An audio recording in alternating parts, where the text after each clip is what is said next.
Hi, welcome back to my teaching of the League of Nations.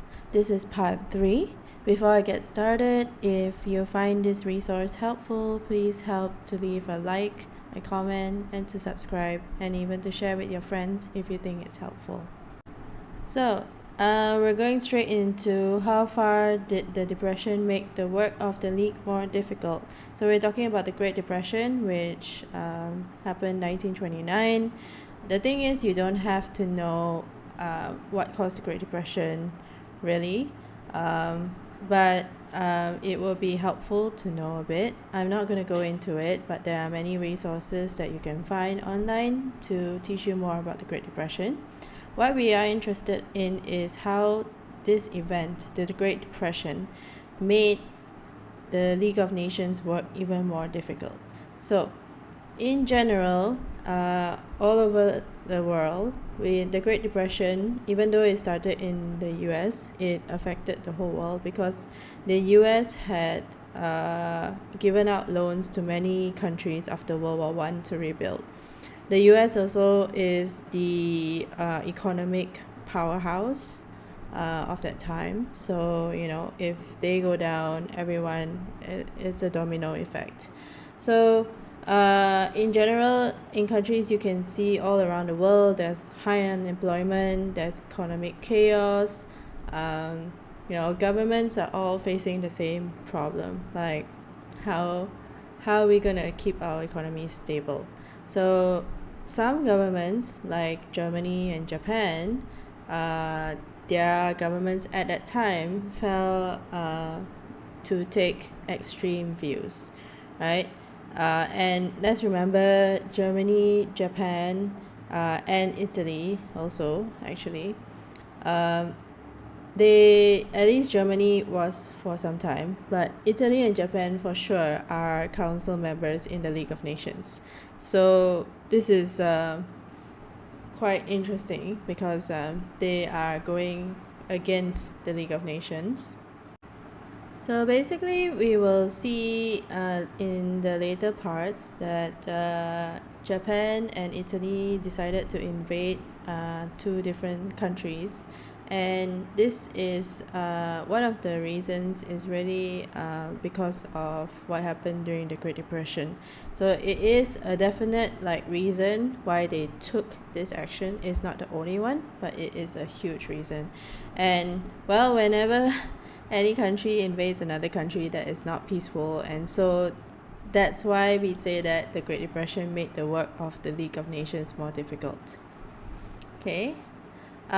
This spider diagram is really important. So basically, if you study this, it's a very useful points that you can use when you answer questions like why did the Great Depression make the work of the League more difficult. So here are some of the points that you can use. I will explain each of them so you don't have to worry. So first, it says reduce inclination of League members to impose economic sanctions. World markets were shrinking and all countries wanted to maintain their existing trade contracts. So if you remember, we learned about collective security, right? And the second tier or second stage of action of collective security is economic sanctions, where all the members of the League of Nations will agree to not trade with a certain country, usually the aggressive country. In peacetime and a non-Great Depression time, this is fine because they can lose some business in this, and it wouldn't really hurt them. But now that the Great Depression has happened, you want to take every single economic chance, trade chance that you can get. And so when the League of Nations tells you not to trade with a certain country, for example, like when Italy invaded Abyssinia, the members of the League were told not to trade with Italy. And so big countries, they could somewhat survive, but there was the smaller countries that really suffered. So you see how there is lack of motivation to actually do it, because all this is very it's voluntary in a sense. Like you can choose not to listen to the League of Nations, which it definitely the Great Depression made it a lot less enticing to do that. Yeah, so that's why it reduced inclination. So that's that point. The second point is the Great Depression really brought extremists to power in Germany, for example, Hitler and the Nazis. And so why did this happen? So this one, you kind of have to know a little bit about what's happening in Germany. Basically, 1923 to 1929, the beginning of 1929, Germany's economy was recovering. Even though they had to pay reparations, they were doing quite okay. And that is where also coincidentally the time when the Nazi Party was not as popular.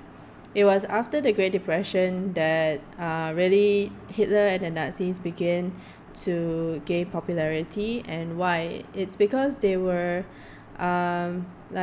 they were saying that, hey, vote for us and we can solve this problem. The Weimar government, which was the government in power, got a lot of critique. And it's not really 100% their fault because this is like way beyond their control. But it really gave Hitler a platform to put down his opponents, and people really were drawn to his message. I mean, people were unemployed, they were starving, and if someone tells you that they have the solution, you will most likely listen to them. So yeah, this is how the Great Depression brought extremists like Hitler to power.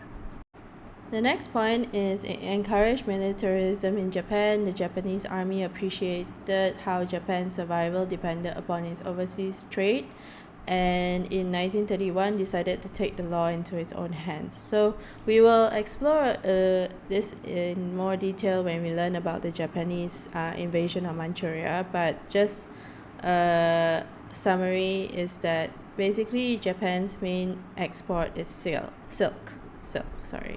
And when you are in times of a economic depression, you are not buying these luxury products. You are going to need to focus all your resources on just buying the basics. So Japan's economy took a huge hit because of that.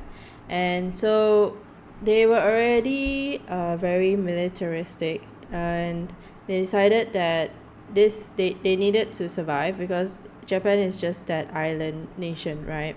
And it was running out of space. It didn't have any space for people to grow food, and there's not much resources over there. So this is one of the reasons why the Japanese government decided to invade Manchuria, because it had everything that they wanted, and they wanted it. So they went ahead and took it. So this is why it says that the Great Depression encouraged militarism in Japan. The next point is it put pressure on countries to find new markets and sources of raw materials.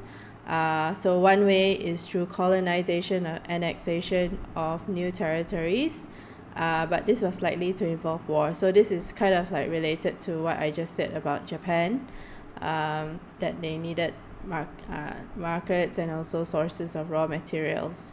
And lastly, it put pressure on governments to cut expenditure to balance its books. So serious rearmament had to be delayed. As a result, League members lacked the military means to deal with aggressors. So this goes back to, again, collective security. The third step or the third stage is to take military action.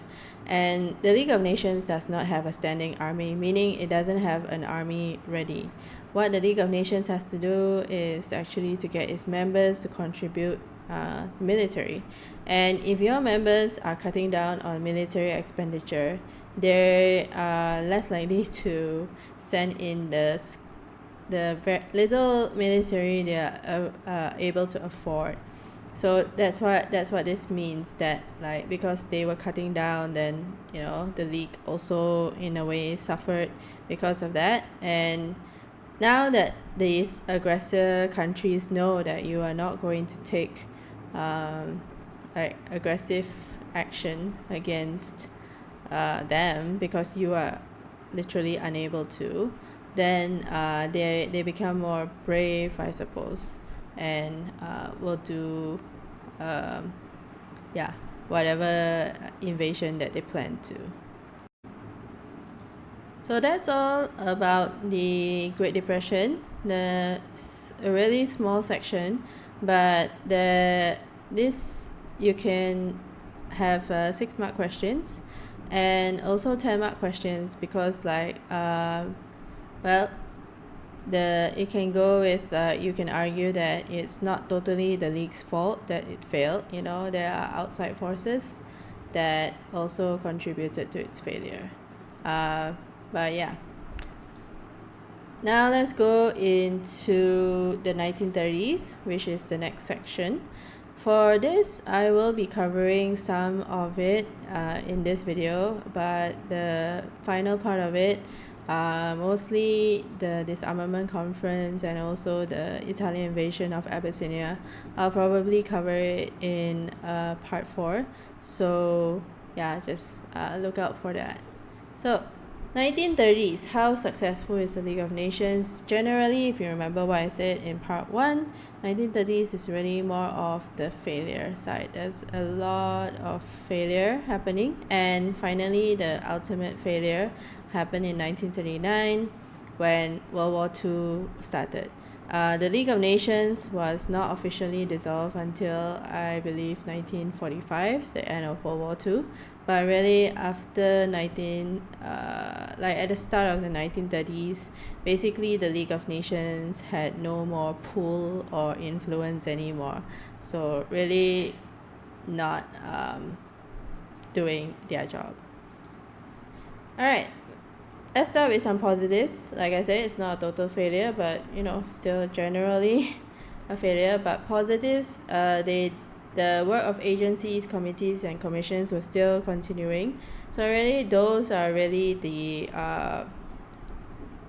I would say the crown or the biggest achievement, I guess, of the League of Nations, because those were really good work that was done. So SAR Commission successfully organized the plebiscite, and then it led to the return of the region to Germany in 1935. So we will also talk about the SAR Commission and the SAR Basin in the 3rd chapter. But yeah, that's a success. Also, there was a contribution made towards the resolution of border disputes in South America between Bolivia and Paraguay over the Chaco, and between Peru and Colombia over Leticia. Yeah, so that's kind of about it. So how important is this? I would say you can use it, especially this, because it relates to chapter 1, chapter 3. So this is definitely a good one to remember. You can remember this. There's no harm in it. But really, the only question that I would see you really need it would be a question: was the League a total failure in the 1930s? Which I have not seen yet. But the word total means absolute. So here is proof that they are not total failures in the 1930s. So yeah, this is where this point would be really important. But other than that, there's so many other points to use for other sorts of questions. Yeah. Alright, so now let's go into the negatives. First is Germany, Italy, and Japan, 3 permanent members of the council, left the league. Like I said, Germany became a permanent member later on.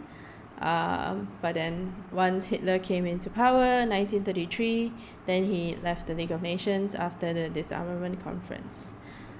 Soviet Russia was expelled for invading Finland in November 1939. So you can see that the members aren't really cooperating. But really, this section we are looking at 3 main events, which is the Japanese invasion of Manchuria, failure of the disarmament conference, and Italian invasion of Abyssinia. So I will go into those, but yeah, generally these three are the main ones, and there are like very specific questions for each of this, though the disarmament conference not as many. So by 1936 the League had become an irrelevant agency, and then mostly just ignored, so it's kind of sad. Alright, let's go into the Japanese invasion of Manchuria. First off, we will look at why Japan actually invaded Manchuria. Here I have a cartoon. It's one of the cartoons that came out in the source paper. You can see that there are all these treaties and pacts that Japan had signed, and all of them have to do with peace and not invading other countries and promoting world peace. But Japan, symbolized by this cannon, just shot through it all when they invaded Manchuria. So it just shows that Japan ignored everything that they had signed and just went ahead with what they wanted. You can see these people here, they have died. Then the buildings at the back, so it kind of like represents China, Manchuria.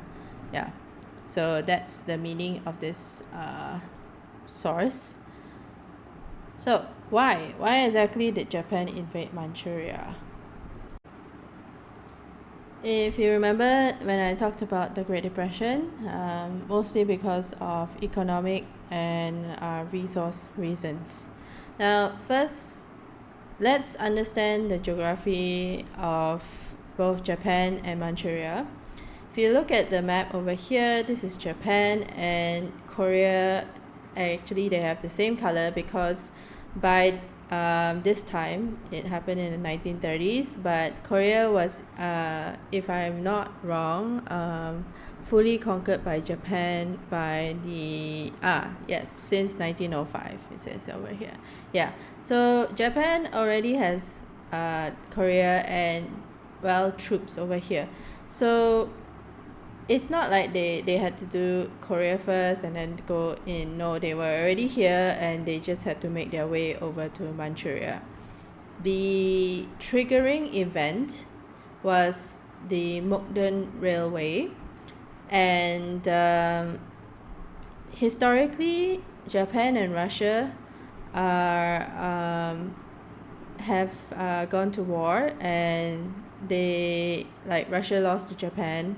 So that there's that history, and this railway kind of ties into that history also in a way. So that is just some basic background information. But technically Manchuria is under China, and so it is under the Chinese. It's not under the Russians or the Japanese. The good thing, I guess, in the eyes of Japan was that Manchuria was sparsely populated, rich in mineral wealth, agricultural land, and forestry. Everything that Japan wants, because Japan, like everyone else, was seeing a boom in its population, and like I said, not enough minerals and resources. So they had their sights on Manchuria already. So they did have trading rights, like they had signed some sort of treaty with the Chinese allowing them to trade here, but it's just trading. It's not like they actually own the land, because the land is under Chinese rule. So because of this agreement, Japanese guards were permitted along the route of the South Manchurian Railway, and basically they just want to protect whatever business that they conduct or are transporting on the train, make sure that it doesn't get hijacked by lawless people in the area.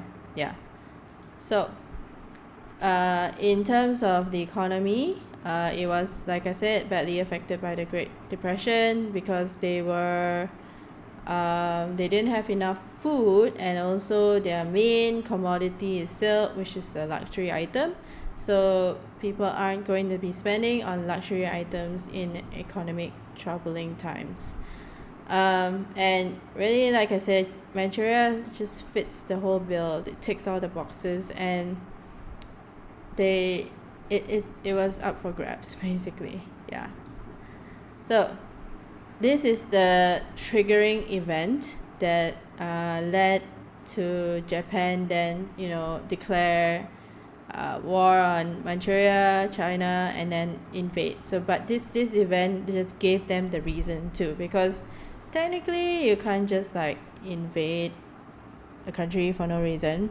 I mean, you could do that, which we see in the Italian invasion of Abyssinia, but generally they like to give themselves a reason to justify doing something. So Japan needed that reason to justify its actions, and they created it. Yeah. So basically, in September 1931, some Japanese soldiers staged the incident along the railway line. So it happened in like Mukden over here. And so they, like I said, they had the soldiers, right, to protect from bandits, and they, even though they set it up, they blamed it on the bandits because that is going to give them the reason for invading. China then appealed to the League following the initial attacks, and then the government promised to withdraw. So like the Japanese government promised to withdraw. But then after that, China was going through a civil war basically during this time, and it looks like no one is in control, and then the Japanese then decided, you know what, nobody's gonna stop us, so they went ahead and invaded the place. League of Nations, again, there was an appeal, but by the time that anything was actually done, in March 1932, Manchuria was fully taken over by the Japanese and renamed Manchukuo. So yeah, that is the Mukden railway incident.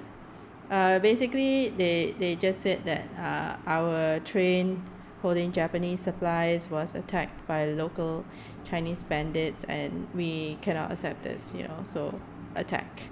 Yeah. So let's look at the response of the League. When China sent their appeal to the League, they did take action. Did they call for sanctions like under collective security? No. And these reasons for not doing so are very important because it shows that the members of the League of Nations, they were guarding their own self-interest first, then only being council members of the League of Nations. And I'm referring to mostly Britain and France in this section.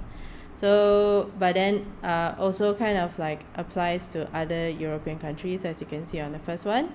So basically, no sanctions were taken because none of the European powers wanted to reduce their trade with the Far East, meaning China, Japan, those countries.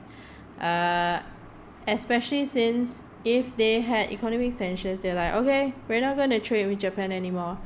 Who's going to come in? American firms, because America is not part of the League of Nations, so it has no obligation to adhere to the sanctions at all. The second point is that the alternative of military sanctions was even less appealing, because one, the Great Depression, again with the whole military reduction thing, and secondly, if you go and send your army to the other side of the world, because at this time planes, they were getting better but not as good, but so most of your army will have to come through the sea.